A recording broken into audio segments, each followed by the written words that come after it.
السلام عليكم ورحمة الله وبركاته. طلاب سنة تالتة ثانوي الغاليين، يا رب دايما تكونوا بخير وفي أحسن حال. فيديو جديد وحصة جديدة إن شاء الله. في حصة النهاردة بإذن الله هنبدأ نحل أسئلة على أول درس في المنهج اللي هو التيار الكهربي وقانون أوم والمقاومة الكهربية. والدرس الأولاني ده سنة تالتة معروف إنه معتمد عليه باقي الكهربية كلها، فهو غاية في الأهمية. بإذن الله إحنا النهاردة إن شاء الله في الأسئلة بتاعتنا إحنا بنحل أسئلة مجمعة من الكتب الخارجية على الدرس الأول. يعني حضرتك الاول لازم تكون مذاكر عشان تبدا تدخل معانا في الفيديو ده، لازم تكون مذاكر الدرس وحلل عليه على الاقل من اي كتاب خارجي، سواء بقى كتاب الامتحان، كتاب نيوتن، اي مصدر خارجي. اغلب الاسئله بتاعتنا النهارده هتلاقيها موجوده من كتاب التفوق وكتاب الوسام، وهتلاقيها من كتاب الامتحان برضه، هتلاقيها من كتاب الوقف. فممكن تلاقي في افكار حلوه انت ما حلتهاش قبل كده، بس لازم الاول حضرتك تكون ذاكرت الدرس كويس وحليت عليه على الاقل من كتاب واحد خارجي. فيلا بينا كده نسمي الله ونصلي على رسول الله. اللهم صل وسلم وبارك على سيدنا محمد. يلا بينا. السؤال رقم واحد معانا في الحصة بتاعت النهاردة يا سنة تالتة بيقول لي ايه؟ الشكل الصحيح الذي يمثل حركة الإلكترونات داخل موصل متصل بمصدر تيار كهربي. بيسأل عن شكل الإلكترونات وهي ماشية داخل الموصل. المفروض يا سنة تالتة احنا عرفنا ان الموصل من جوه عبارة عن ايه؟ السلك من جوه بتاعنا بيبقى فيه الكترونات حرة، بس الالكترونات دي مش ماشية لوحدها داخل الموصل. امال في ايه تاني مع الالكترونات؟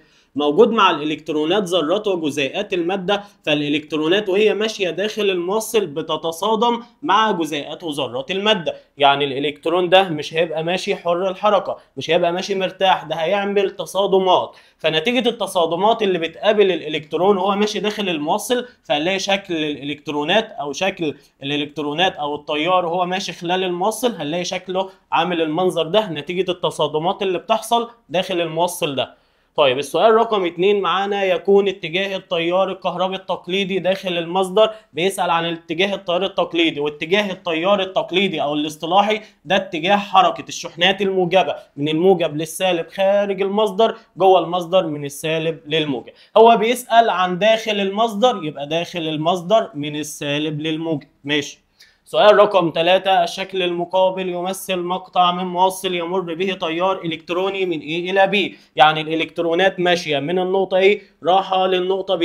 جميل. بيسأل بقى عايزنا نشوف الاختيار اللي ينفع معانا على الشكل اللي قدامنا ده. تتحرك الإلكترونات في خط مستقيم وأثناء حركتها تتصادم مع بعضها البعض، ولا بتتصادم مع ذرات وجزيئات المادة؟ لا، بتتصادم مع ذرات وجزيئات المادة. رقم ب، اتجاه حركة الإلكترونات يمثل اتجاه التيار التقليدي. طبعا غلط، لأن اتجاه الإلكترونات عكس اتجاه التيار التقليدي اللي هو من الموجب للسالب. ج، الموصل يتأثر بمجال خارجي يتسبب في دفع الإلكترونات من النقطة A للنقطة B. فعلا الكلام ده صح. ما هو الالكترونات عشان تتحرك من A ل B اكيد الكلام ده مش جاي كده لوحده، الالكترون جوه السلك مش بيتحرك لوحده، امال محتاج ايه؟ مصدر للتيار الكهربي اللي هو البطاريه، هي التي تعمل على دفع الالكترونات، لان بيبقى عندها قوه دفعه كهربيه اللي هي الفي باتري بتاعه البطاريه. فاذا كده انا عندي الموصل ده يتاثر بمجال كهربي خارجي. طيب هل جهد النقطه B سالب؟ الكلام ده طبعا غلط. ليه؟ لأن طالما الإلكترون ماشي كده خلال الموصل فهو بيمشي من الطرف السالب للطرف الموجب، فإذا جهد النقطة B هي الموجب، يعني هي الأعلى في الجهد. سؤال رقم 4، أي المواد التالية تحتوي على أكبر قدر من الإلكترونات الحرة؟ فاحنا كده عايزين نختار مادة موصلة، فاحنا عندنا الزجاج ده مادة عازلة، والمطاط مادة عازلة، والجرمانيوم ده شبه موصل، فإذا ما عادش فاضل لي غير أشهر مادة موصلة اللي هو مين؟ اللي هو النحاس. رقم 5، سؤال حلو وفكرته حلوة، يبان ان هو سهل، بس لما تيجي تحل السؤال او تقراه كويس وتركز فيه هتعرف ان السؤال فيه فكرة بسيطة كده.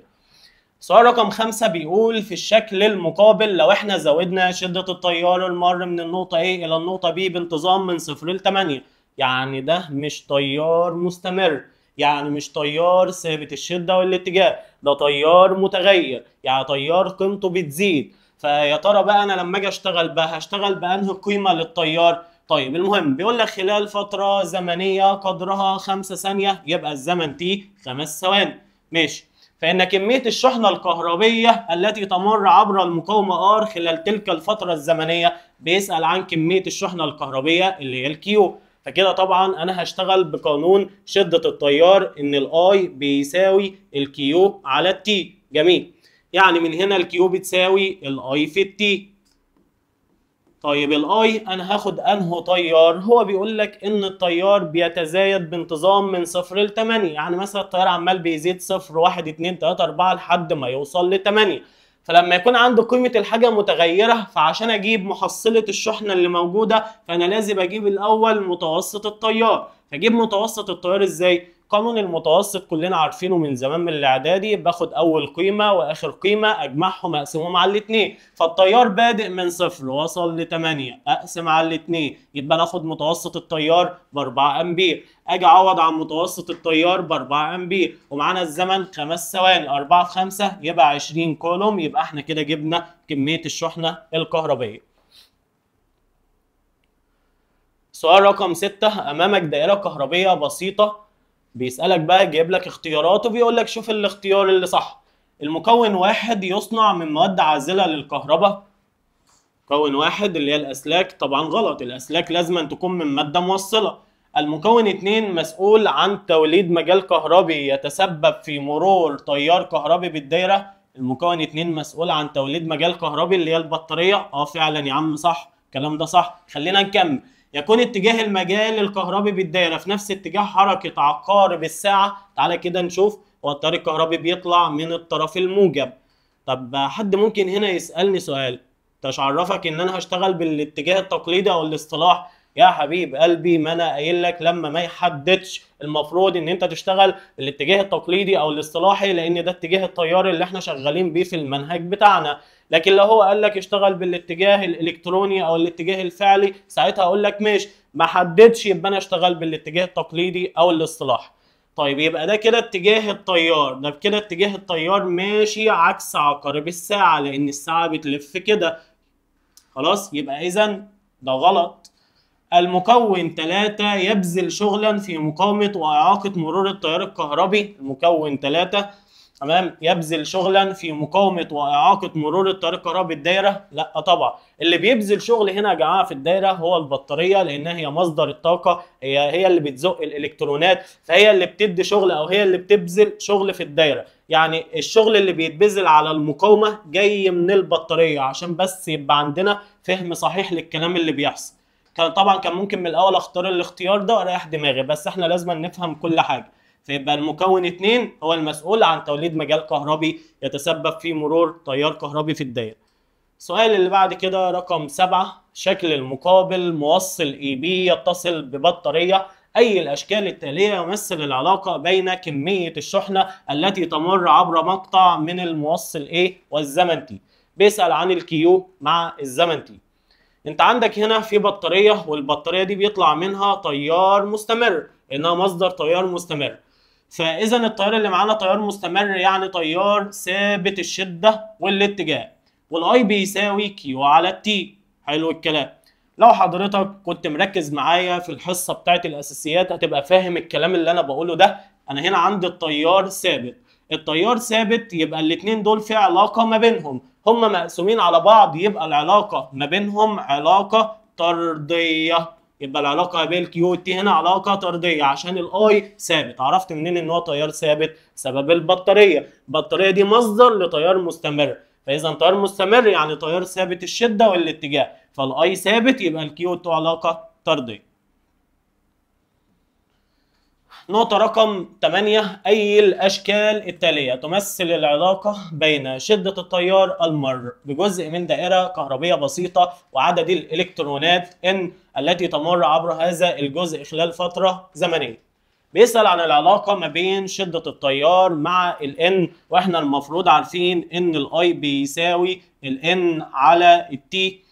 هو هنا المفروض بمرور الزمن اللي بيحصل لعدد الالكترونات اللي بيعدي خلال الموصل. بمرور الزمن عدد الالكترونات اللي بيعدي عمال بيتغير، يعني الزمن عمال بيمر يعني بيتغير، والان كمان عماله بتتغير، كل ما الوقت يعدي كل ما عدد اكبر من الالكترونات بيعدي، فبالتالي الان والتي في علاقه ما بينهم علاقه طرديه، وكده كده الاي ثابته، يبقى لازم وغصب عني واجباري يكون التيار ثابت، لازم ما فيهاش كلام.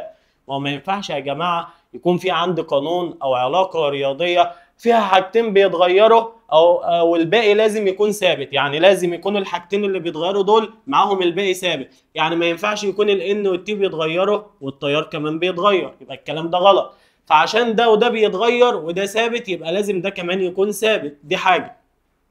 الحاجة التانية، احنا شغالين في المنهج بتاعنا حاجة اسمها تيار مستمر. يعني ايه تيار مستمر؟ يعني تيار ثابت الشدة والاتجاه. تمام؟ امتى التيار بقى هيتغير؟ الكلام ده هنعدي عليه على مدار المنهج.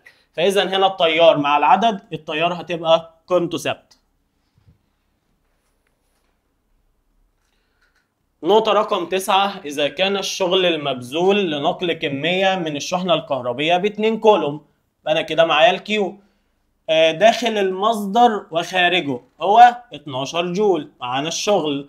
فهذا يعني أن طبعا من الدبليو والكيو أقدر أجيب فرق الجهد الكهربي بيساوي دبليو على الكيو، فكده هنقول 12 على الاتنين فيها 6 فولت. ده كده فرق الجهد في الدايره كلها اللي هو داخل المصدر وخارجه، يبقى ده حاجه اسمها الفي باتري بتاعت البطاريه اللي هي القوه الدافعه الكهربيه للبطاريه، لان فرق الجهد بيبقى على حاجه بس في الدايره، يعني على لمبه، على مروحه، على تكييف، لكن الجهد كله في الدايره كلها داخل وخارج المصدر ده بيبقى اسمه القوه الدافعه الكهربيه للمصدر ده. جت دور اول السنه دي 25. نقطه رقم 10، شعاع من البروتونات يتحرك في خط مستقيم بسرعة v، ينتج عن ذلك تيار كهربي شدته I، فإن عدد البروتونات في وحدة الأطوال تساوي، علما بأن الإي شحنة الإلكترون.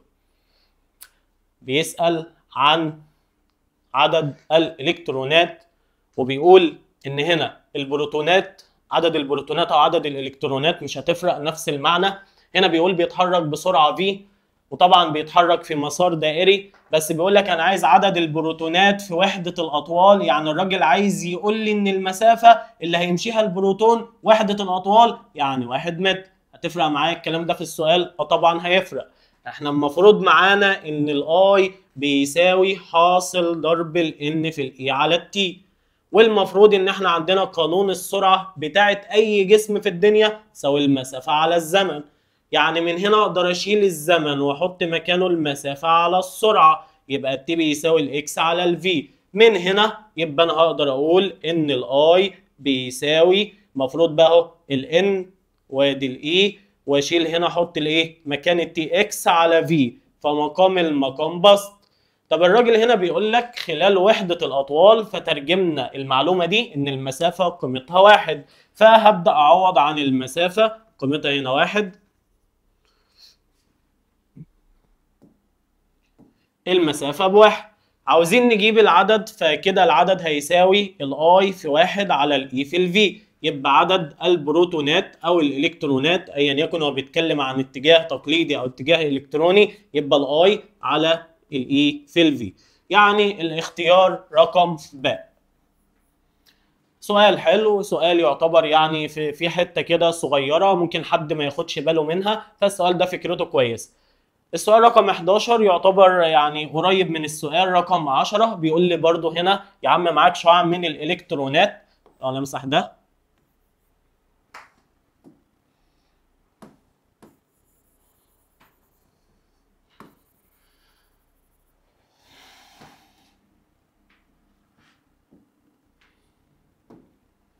سؤال رقم 11 سنة تالتة، شعاع من الالكترونات يدور في مسار دائري بسرعة v، ينتج عن ذلك تيار كهربي شدته I. ماشي يا عم، لأن عدد الإلكترونات يمكن حسابها من العلاقة، عايز عدد الإلكترونات، فعدد الإلكترونات يا جماعة موجود في قانون واحد اللي هو الI بيساوي الN في الE على الT.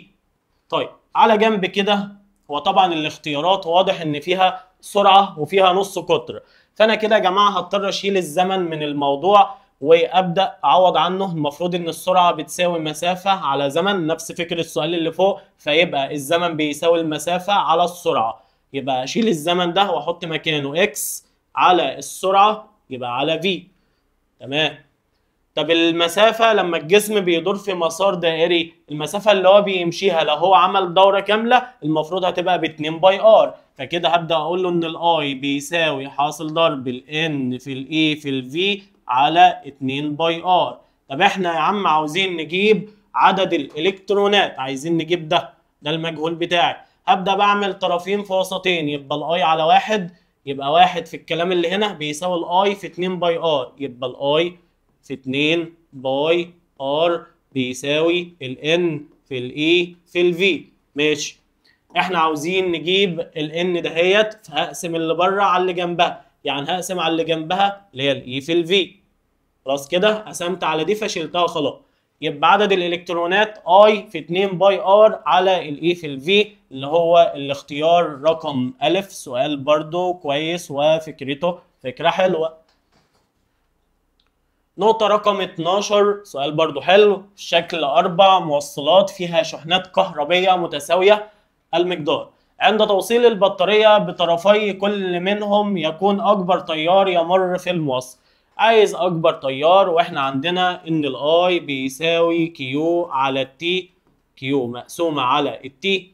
تمام. فمن هنا يبقى أنا كده بدور على مين يا جماعة؟ هو طبعا في السؤال الراجل لازما يقول لي بفرض ثبوت الفترة الزمنية، عشان يبقى الموضوع كده معتمد على مين؟ على الكيو بس. يعني هي دي تاهت منه مش مشكلة. المهم يعني الاي هنا معتمد على الكيو، فاحنا عايزين اكبر عدد للشحنات اللي موجودة. عايزين اكبر عدد للشحنات انه موصل يا جماعة. كده يبقى عندنا الموصل رقم الف ده، سواء بقى كانت الشحنات دي سالبة او موجبة. لكن لو السؤال كان حاطط لك فيه الشحنات ومحدد اتجاه ليها، يعني ممكن يكون عامل لك في السؤال السالب ماشي كده والموجب ماشي كده، يعني ممكن يحط هو اتجاهات. لما يحط لك بقى اتجاهات للشحنات هيقابلنا السؤال ده قدام شويه، هعرفك فكرته بتتحل ازاي. طيب النقطه رقم 13، الوحده المكافئه لوحده الكولوم على الثانيه هي وحدة كولوم على الثانية. كولوم على ثانية يعني كمية الكهربية على الزمن.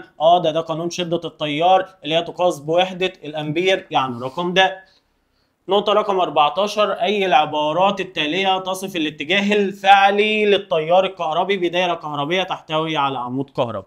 الاتجاه الفعلي اللي هو الاتجاه الإلكتروني، اللي هو اتجاه الإلكترونات اللي هي سالبة، وسالبة يعني هتمشي خارج المصدر من السالب للموجب، داخل المصدر من الموجب للسالب. الاتجاه الفعلي للتيار الكهربي يكون في نفس اتجاه حركة الإلكترونات الحرة. فعلا صح. الاتجاه الفعلي للتيار الكهربي يكون عشوائي؟ لا. اتجاه الفعل للتيار هو الاتجاه المعاكس لحركة الإلكترونات؟ لا. اتجاه الفعل يكون عشوائي في جميع الاتجاهات؟ لا. يبقى الاختيار الأولاني هو الاختيار الصواب. سؤال رقم 15، يمثل الشكل العلاقة بين شدة التيار المرة عبر مقطع من موصل مع الزمن، فإن كمية الكهربية المرة عبر المقطع خلال ال5 ثواني. حلو السؤال. فكرته مختلفة شوية. في العلاقات البيانية دايما بننسى الحتة دي، يعني في ساعات ناس هنا بتتغبى شوية في الإجابة ويروح ياخد التيار برقم من هنا والزمن من هنا، وبما إن الآي بيساوي كيو على التي، يبقى إذا الكيو بتساوي الآي في التي، يختار رقم للآي رقم للزمن يضربهم في بعض. إجابة غلط. طيب ما أعمل إيه يا هندسة في السؤال ده؟ ركز معايا كده. هو انا المفروض عندي الكيو بتساوي حاصل ضرب الاي في التي، مش عايزك بقى تبقى غبي كده وبتشغل دماغك في الفاضي. انا دلوقتي هقول لك 1 زائد 2 بيساوي 3. دي ما فيهاش ايه؟ ما فيهاش ذكاء ولا عبقريه. فانا دلوقتي هقول لك لما يكون عندك علاقه بيانيه، الرسمه البيانيه انت هتجيلك على محورين، يا اما يجيب لك حاجه محتاج ان انت تجيب فيها الميل، يعني لو كان الحاجه اللي انت عايزها بتساوي قسمه الصادات على السينات يبقى انت كده هتجيب الميل.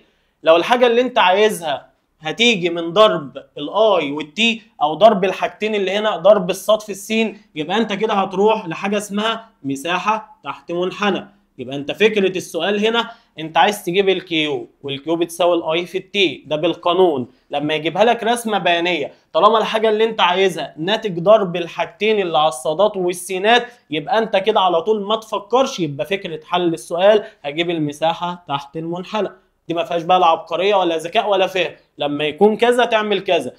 ممكن طبعا الكلام ده مش بنقيسه على الكيو بس، انا بقولها لك اهوت بصيغه عامه عشان الكلام ده تقيسه على اي سؤال في اي علاقه بيانيه. تلاقي الحاجه اللي انت عايزها ناتج ضرب الصاد في السين، يبقى انت تروح تجيب من الرسمه البيانيه المساحه تحت المنحنى، تقوم موضح لنفسك كده الكلام ده، وابدا يا عم اشتغل بقى. اجيب المساحه تحت المنحنى ازاي؟ عادي خالص، ابدا اقسم المنحنى بتاعي. يعني انا ممكن كده اقسمها بالشكل ده.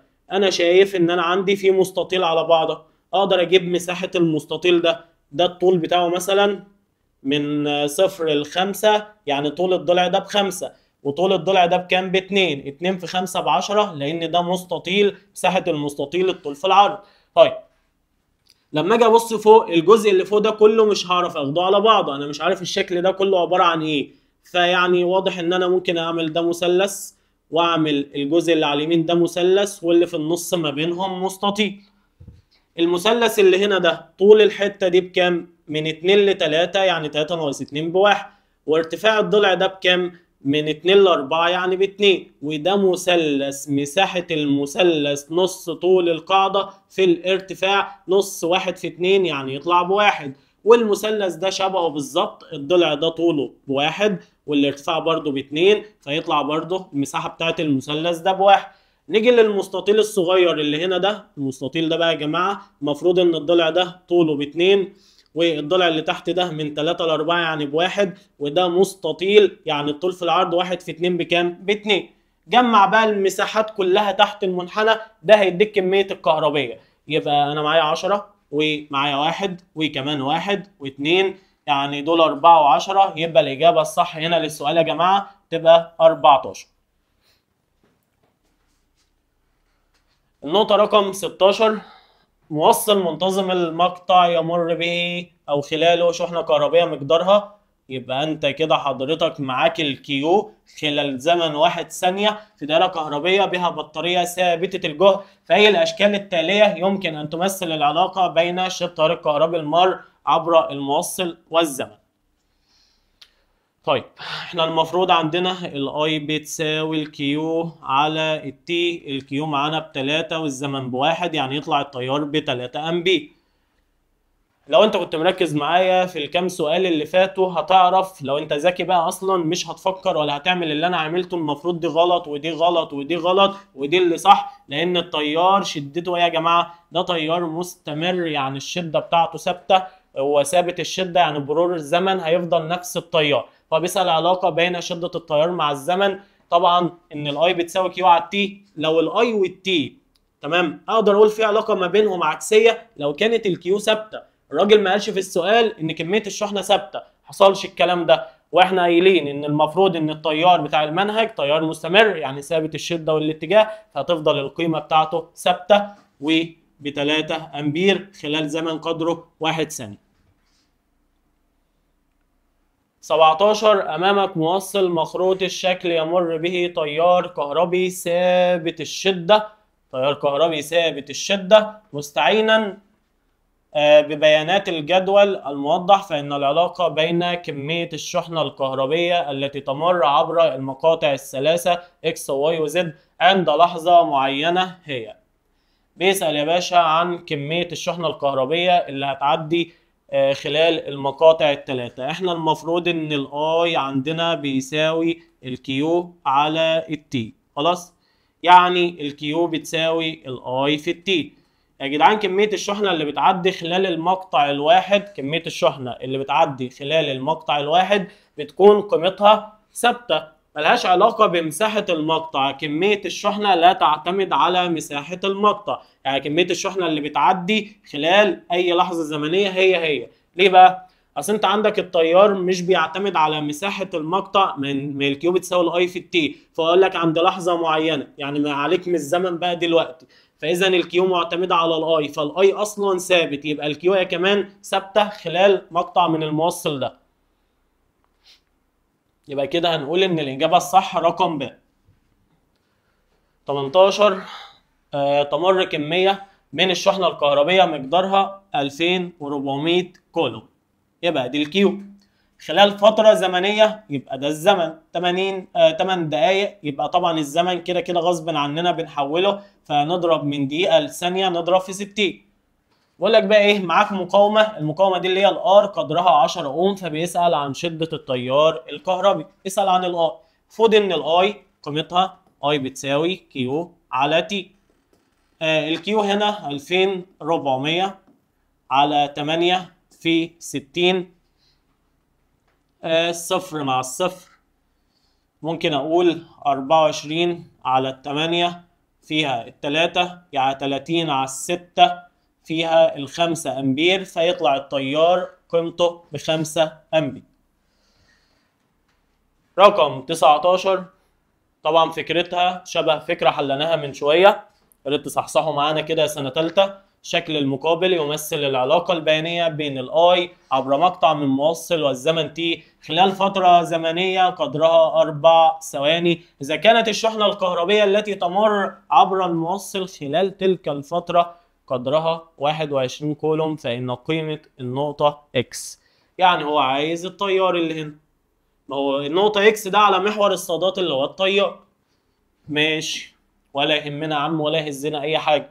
احنا المفروض طالما مديني رسمة بيانية فيها الاي والتي، فانا عندي الكيو بتساوي حاصل ضرب الاي في التي، فكده هروح لانه اتجاه؟ هروح لحاجة اسمها مساحة تحت منحنى، يعني الشحنة الكلية خلال الرسمة البيانية دي هتساوي المساحة تحت المنحنى. طب المساحة تحت المنحنى هجيبها ازاي؟ الأول الكيو 21، المساحة تحت المنحنى بقى، المفروض المساحة تحت المنحنى أجيب مساحة المثلث ده نص طول القاعدة، يعني نص في 2 اللي هي القاعدة بتاعت المثلث في الارتفاع اللي هو من 0 لإكس، يعني إكس يبقى نص 2 في إكس، زائد عندي هنا كمان مستطيل صغير، الحتة دي طولها ب2 والحتة دي طولها بإكس، يبقى 2 في إكس، إن مساحة المستطيل الطول في العرض. ماشي، يبقى ال21 يا عمنا بتساوي نص في 2 إكس، يبقى إكس هي واحدة، زائد كمان 2 إكس، يبقى كده أنا عندي ال21 بتساوي 3 إكس، يبقى الإكس بتساوي 21 على 3 فيها الكام؟ فيها ال7 أمبير، لأن الإكس بتعبر عن شدة تيار كهربي، يبقى الإجابة الصح ج. صلوا بينا على النبي عليه أفضل الصلاة والسلام. سؤال رقم 20، موصل في دائرة كهربية مغلقة يمر به تيار ثابت الشدة يعني الآي، فيكون عدد الإلكترونات اللي هي الإن عبر مقطع الموصل خلال 10 ثواني يعني الزمن. معايا الآي والتي وعايز الإن، يبقى على طول آي بيساوي إن في الإي على التي. الاي قيمتها يا عمنا 2، الان عاوزينها، الاي برقم ثابت 1.6 في 10 والسالب 19 على الزمن اللي هو 10، يبقى المفروض تضرب 2 في 10 20 وتقسم على الرقم ده هيطلع لك عدد الالكترونات. احسبها لكم مش هنخسر حاجة، يبقى 20 على 1.6 في 10 أس سالب 19، 1 وربع في 10 أس 20، يعني الاختيار رقم ج.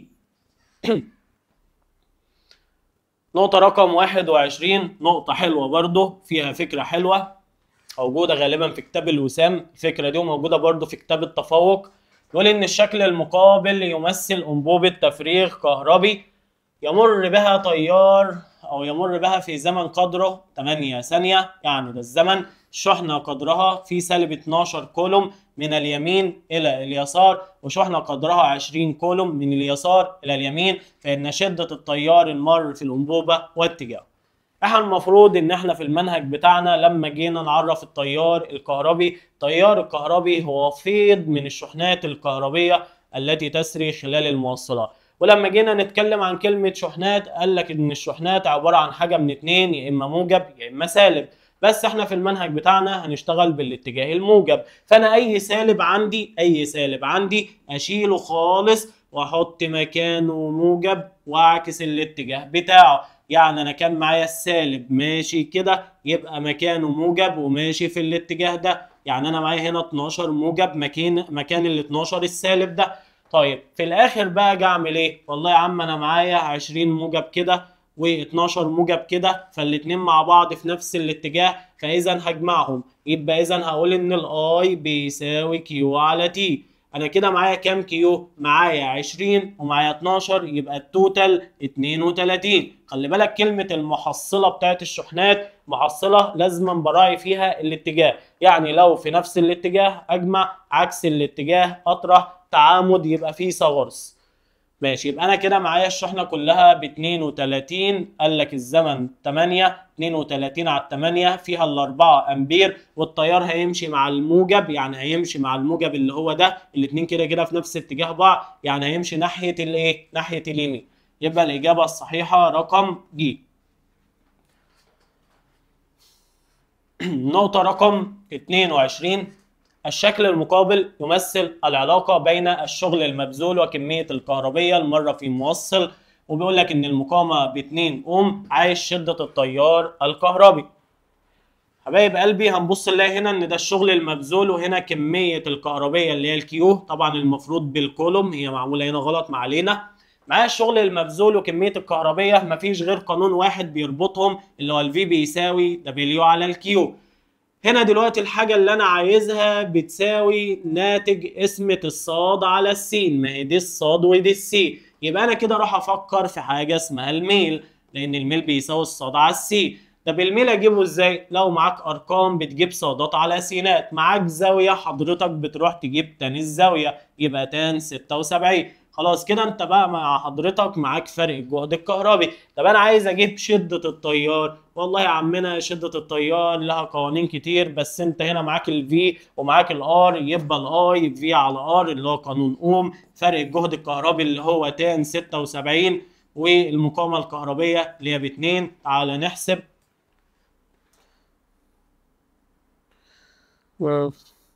الآلة الحاسبة دي يا جماعة ما فيهاش التان والحاجات اللي هي بتاعت الدوال المثلثية، فحضرتك بس هتعوض بالآلة الحاسبة وتطلع الناتج كده خلاص. النقطة رقم 23. يمر فيض من البروتونات في خط مستقيم بمعدل بروتون، يبقى ده عدد البروتونات خلال زمن قدره، يبقى ده الزمن. وخد بالك بالملي ثانية، فلازم تحول، يبقى تضرب في 10 سالب 3. فإن شدة التيار الكهربي الناتج عن حركة البروتونات عايز الاي، فالاي بيساوي ان في اي على التي، لأن معايا الان والتي، فمفيش قدامي غير القانون ده. الان 2.5 في 10 س موجب 5، الاي قيمتها 1.6 في 10 والسالب 19 على الزمن 1 يا عم في 10 والسالب 3. طلع الناتج، يلا اطلع لك الناتج. 2.5 في 10 أس موجب 5 في 1.6 في 10 سالب 19 على 1 في 10 أس سالب 3 على 1 في 10 أس سالب 3. ماشي، يعني 4 في 10 أس سالب 11. ازاي انا هعمل حاجة غلط؟ 2.5 في 10 أس 15، انا كاتبها 5. ماشي، كده تطلع 4/10 أمبير، يعني رقم ده. 24. الشكل المقابل يمثل العلاقة البيانية بين شدة التيار المر في موصل وزمن المرور الآتي. تكون الشحنة الكهربية المرة عبر مقطع الموصل خلال 5 ثواني. يبقى عايز الشحنة الكهربية اللي هي الكيو. حلينا فكرة شبه دي قبل كده، او حلينا يعتبر فكرتين. فانا هنا عايز الكيو بتساوي حاصل ضرب الاي في التي، ومعايا رسمة بيانية. طالما الحاجة اللي انا عايزها ناتج ضرب الصاد في السين، يبقى راح اجيب مساحة تحت منحنى، مش محتاجة تفكير ولا ذكاء ولا عبقرية. طيب اروح اجيب المساحة بقى تحت المنحنى ازاي؟ ده هنا بقى هبدأ اشتغل. والله انا عندي في مستطيل اهو، وعندي في كمان مستطيل على اليمين وعندي مثلث. تعالوا على المستطيل ده كده، الحته دي طولها بكام؟ ب2 والحته دي ب3، يبقى 2 في 3 يبقى الحته دي ب6. طيب تعالوا للمثلث ده، المفروض القاعده بتاعته اللي هي دي برده ب2 والارتفاع بتاعه 5 ناقص 3 ب2، يبقى نص طول القاعده في الارتفاع يعني نص 2 في 2 يعني 2. تعالى بقى يا باشا للجزء اللي باقي ده، فاضل لك حته مستطيل اهوت، يلا نجيبه مع بعض. المفروض ان الضلع ده او الضلع ده اي حد فيهم طوله ب5، والحته اللي هنا دي من 2 ل5 يعني 3. ده مستطيل يعني طول في عرض يعني 15. 15 و6 21 وكمان 2 يبقى 23. يبقى المفروض الاجابه الصح ب، لو انا حاسب صح يعني. خلاص يبقى المفروض 15 و6 21 و2 يبقى 23. النقطة رقم 25 بيقول ايه؟ شكل المقابل يمثل مقاومة R ضمن دائرة كهربية مغلقة يمر بها تيار ثابت الشدة، فما مقدار الشغل اللازم لمرور شحنة قدرها. يبقى انت كده يا باشا معاك معطى اللي هي الكيو، ومن على الرسمة اللي هنا معاك 1 امبير يعني الاي، ومعاك الار ب4. مش محتاجه تفكير، الاي والار على طول هات الفي بتساوي الاي في الار 1 في 4 ب4 فولت. تفكرش، معاك الاي والار هات الفي، ومعاك الكيو، يبقى اذا بقى من الفي بتساوي دبليو على الكيو، يعني الدبليو بيساوي الفي في الكيو يعني 4 في 4 يبقى 16 جول. السؤال رقم 26 سؤال حلو، فكرته حلوة برضو، فيلا بينا كده. سموا الله، صلوا على رسول الله. بفرض أنه يمر شعاع من الإلكترونات بمعدل ثابت في خط مستقيم لمدة شهر، 30 يوم يعني، ده الزمن. طبعا في تحويلة هنا للزمن. وكانت كتلة الإلكترونات، يبقى الكتلة الكلية يا عمنا للإلكترونات بتساوي 1/10 جرام. عايز شدة التيار. إيه السؤال ده؟ إيه يا عم الكتلة دي؟ ايه الكلام اللي انت بتقوله ده؟ انا ما خدتش قانون للتيار الكهربي في الكتله. ومديك الراجل كمان معلومه هنا، كتله الالكترون الواحد 9.1 في 10 سالب 31. طب دي هعمل بيها ايه؟ اقول لك دلوقتي تعمل بيها ايه. ركز كده معايا. انا عشان اجيب شده التيار يا اما كيو على تي ان في الاي على تي، او طبعا المشتقات بتوعهم، او الفي على الار. ماشي يا عمنا، الكلام اللي احنا عارفينه كله، ما خدناش حاجه فيها كتله. ده انا هو مديني هنا كتله الالكترونات كلها، ومعايا كتله الالكترون الواحد. طب ما انا اقدر اجيب عددهم يا عم. ازاي؟ يلا بينا كده. المفروض ان انا معايا كتله الالكترونات كلها، التوتال بتاعها هيساوي ام الكترون في عدد الالكترونات. يعني انا اقدر اجيب العدد من هنا. يا عم تقدر تجيب العدد. كتلة الالكترونات كلها 1/10 جرام. طب عشان اخليها كيلو جرام اضربها في 10 اس سالب 3، دي تحويلة بيساوي، لان المفروض كتلة الالكترون ده هي بالكيلو جرام، هو المفروض كان يكتبها لك. يبقى 9.1 في 10 اس سالب 31 في الان. هات يا عم الان، اقسم الرقم ده على اللي هناك. يلا يا عم نجيب الان. 1/10 في 10 أس سالب 3 على 9.1 في 10 أس سالب 31، يعني 9.1 في 10 سالب 31. جاب لك العدد ب1.98 في 10، يبقى العدد هنا اهوت هيطلع 1 علامة 0 لا و98 من 1000 وارقام كتير. المهم يعني في 10 و26 ممكن تبقى تستخدمها انسر وخلاص على الاله حاسبه من غير ما تطلعها يعني. مهم يعني بعد كده بقى نقدر نجيب يا عم الاي عادي. اقدر اجيب الاي بتساوي ان في الاي على التي، صح كده؟ يلا يا عم نعوض. الان اللي احنا جايبينها 1.098 في 10 أس 26. الكلام ده مضروب شحنة الإلكترون 1.6 في 10 أس سالب 19 على الزمن 30 يوم. 30 يوم، واليوم الواحد في 24 ساعة، والساعة الواحدة فيها 60 دقيقة، والدقيقة الواحدة فيها 60 ثانية. اطلع يا عم شدة التيار بقى ما تزهقناش. يبقى يلا يا باشا الان هعملها انصر. ماشي. في 1.6 في 10 سالب 19 على، نزل تحت، 30 يوم في 24 ساعة في 60 دقيقة في 60 ثانية، يبقى اديله يا باشا 6.7 يعني 78 تقريبا يعني. ماشي، يعني 6.78 ده الناتج اللي طالع معايا. خلاص يا جماعة، والله براجعوا الناتج ورايا شوفوا الحسابات بتاعتي صح ولا غلط يعني، بس ده الناتج اللي طالع معايا وده فكرة حل السؤال. احنا يهمنا فكرة حل السؤال مش الناتج. فانتوا طبعا هتجربوا هتجيبوا العدد، ممكن مثلا لا قدر الله كون انا حسبت العدد غلط، فانتوا راجعوا ورايا الايه الارقام والحسابات. فهي كل فكرة السؤال ان انا من الكتلة بتاعت الالكترونات كلها اقدر اجيب عدد الالكترونات عشان اعرف اجيب شدة التيار الكهربي. سؤال رقم 27، في ذرة الهيدروجين الكترون يصنع 6.6 في 10 أس 15 دورة في الثانية. ده مين؟ ده التردد.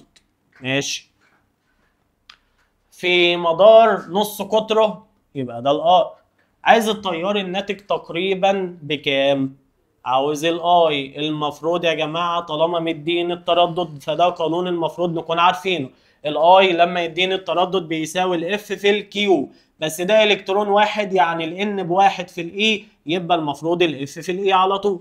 التردد يا عمنا 6.6 في 10 أس موجب 15 في 1.6 في 10 سالب 19. طلع يا عم الناتج، ويعني لازم يا جماعة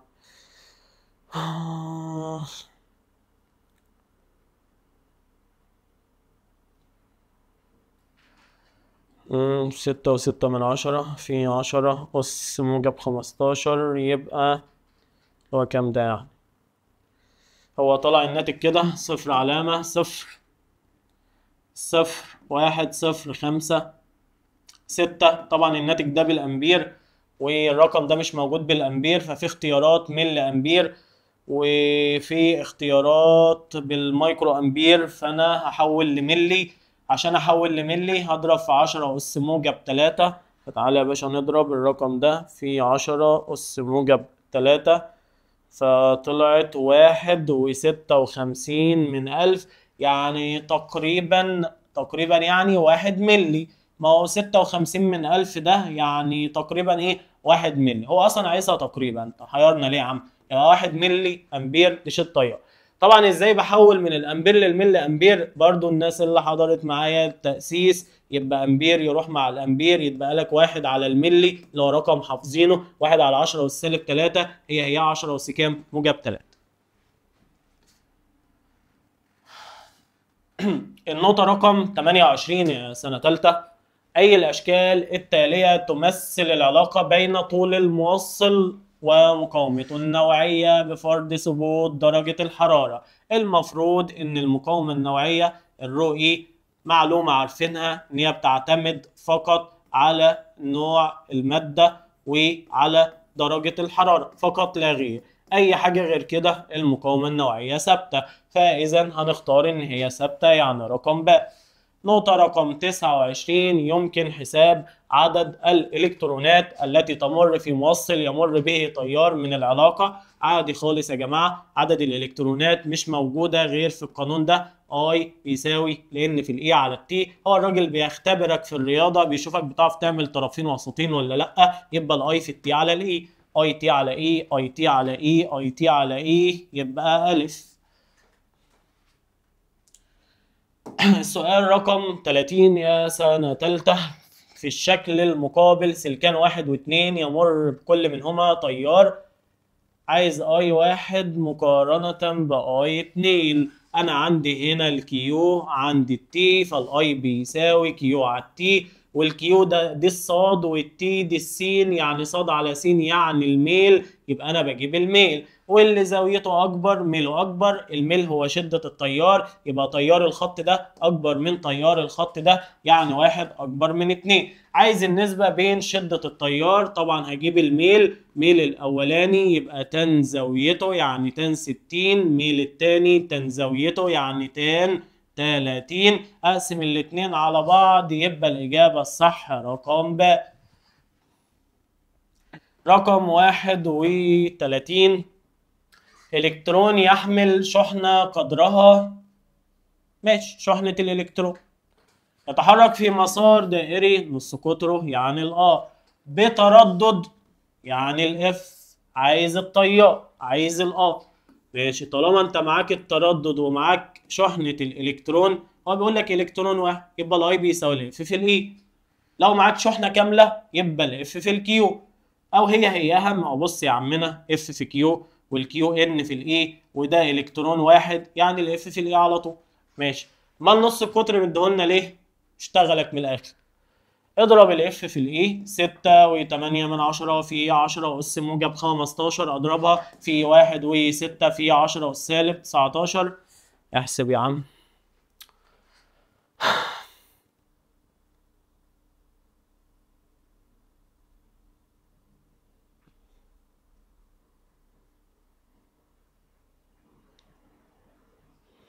يطلع الناتج يعني صفر. هو طلع كده برضو يا جماعة، بحب اكتب عشان تعرفوا انا بختار ازاي.